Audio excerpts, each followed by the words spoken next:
Hi, I'm Elysium, and in today's video, I'm going to be teaching you guys everything you have to know about Anime Defenders before you play it, as it does drop today at 8 a.m. It is 12:31 a.m. when I'm recording this, and I have early access. So I'm going to teach you guys everything you need to know before you start, so you're good to go whenever the game releases. Now, the first thing I'm going to teach you guys to do is you're going to want to save your gems. Because as you can see here, the banner's a little funky looking, but these are your rare units, epic unit, legendary, mythic. You're going to want to save your gems until there's a farm unit on banner, or if there's a good mythic, because farm units make it a lot more enjoyable to actually play the game, and it is very, very unenjoyable to play without a farm unit. Although you can beat literally the entire story without one, I would personally recommend getting a farm unit before you start your grind. Now, other than farm units, who should you go for? Well, I have almost every mythic in the game right now, and personally, I would recommend Garp and Skull Warrior, as these two are definitely the two best mythics in the entire game so far. However, if they're not on banner and Ant King or Sukuna is, go after them. Ant King or Curse Prince, if you want to go by his in-game name. Either of those are also a fantastic pick, as they are very strong units, and the game is just really easy with them. So, I do have quite the stacked team, but that doesn't really matter, you know? Doesn't really matter.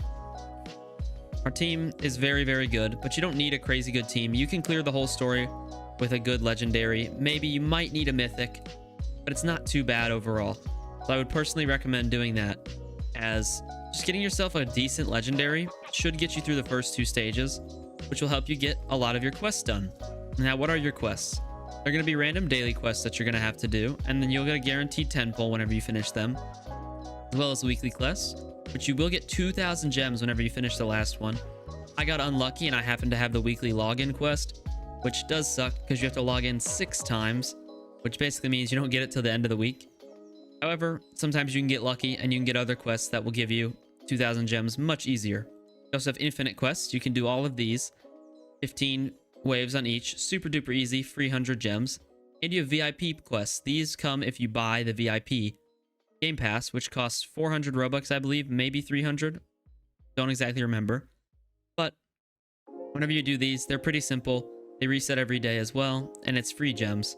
It really is. So we have quests out of the way, and we have what units you should get out of the way. Now you're probably wondering, how do you evo your units? You got a new mythic. Maybe not a new mythic, but say you got lucky and you got your hands on a brand new mythic. How do you evo them? You're going to come right over here to challenges, and you're going to make sure you do every single challenge that pops up that shows these star rifts. You're going to need a lot of these. Trust me, a lot of them.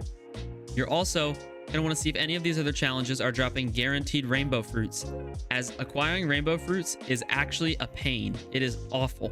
It really sucks to do. However, if you can get your hands on them, get your hands on them whenever you can, because it will save you a ton of time when it comes to grinding. Another thing you're going to look for is trait crystals. Trait crystals are how you evo. Not how you evo. Trait crystals are how you reroll traits on your units. Our favorite thing. So as you can see here, I have a Flame Dragon King, and I can roll, and I can put a trait on him. Now, traits are really good because, obviously, you know, think back to AA. They're good. They're insane. Right here, I have Sukuna with Almighty 1. That is a 280% damage buff, 15% cooldown, and 10% range. Super duper good, super duper strong. So, obviously you're going to want trait crystals, and luckily for you guys, you can get trait crystals simply by clearing infinite waves, and by doing your quests. As you can see here, finishing your VIP quests, you're guaranteed a trait crystal. Finishing your weekly quests, you're guaranteed 4 trait crystals. You can actually get rerolls for free every single day, and you can get quite a lot just from AFKing infinite. It's fantastic. It really is. It's a great way to start your game off, and it's very easy to do. As you can see in your challenges as well, boom, 2 trait crystals right here just for clearing this challenge. Or if you need some gems, 130 gems right there just from clearing that challenge. It is a very, very easy way to get trait crystals in this game, and you may not be able to amass large amounts of them. That's okay. You don't need to, because if you're just going to play the game casually, you shouldn't have to worry about leaderboards. There's just no need for you to worry about them. As you can see, though, this is our little leaderboard section. Nothing super in-depth here, as we literally just have It's leaderboards. You guys know leaderboards.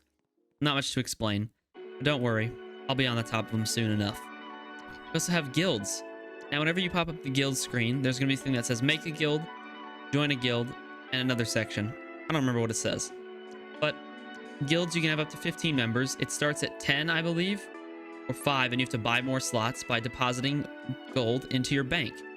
Now, while depositing gold into the bank for the guild is nice and it helps your teammates, you do not need to do so right away. This is because you're going to need gold to evo your units. As you can see right now, I have 317,000 gold, and that is because, say, to make Garp's evo, I need 25,000. Or to make Sukuna's evo, I need 28,000 because I'm going to need 2 of these. So obviously, it's going to take a little bit. So I would recommend saving your gold simply because you're going to need it later. And eventually there will be a gold shop added, and there will be other ways to spend your gold in order to help level your units and whatnot, which will make the game much, much easier as long as you have a good handful of gold on you.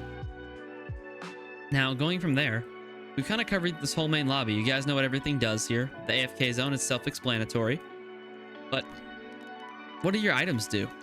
Well, Frostbinds, these are meant for rerolling your unit's stats.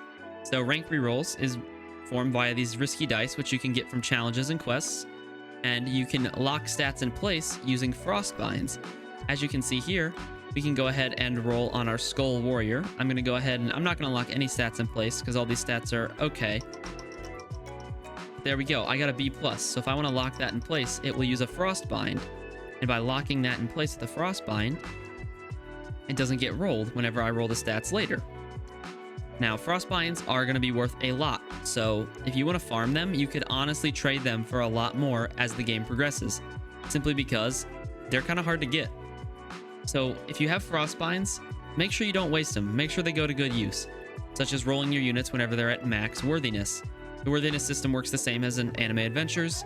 The higher your worthiness, or once it's maxed, the better odds you have to get a higher stat. Your stats will also obviously increase whenever you evolve a unit, so make sure you keep that in mind.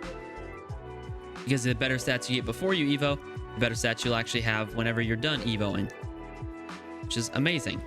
Now, our whole lobby's done, so how about we check out the trading plaza?